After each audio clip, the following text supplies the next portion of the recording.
существует богиня Умай. Мы у нее просим благополучия в семье, здоровья, детей.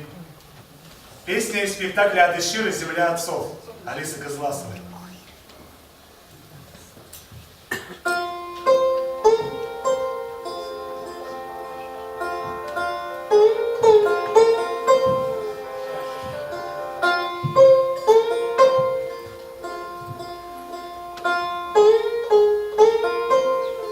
Богиня Умай,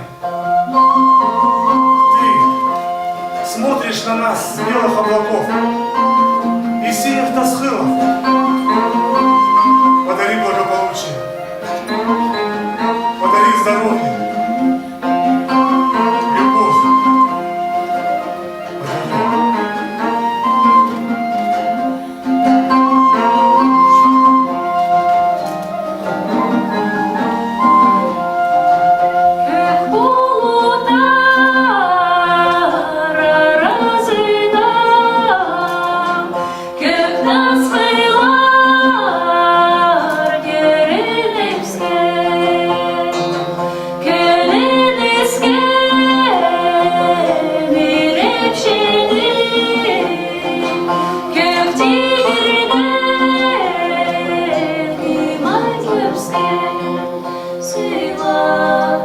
Sweet love.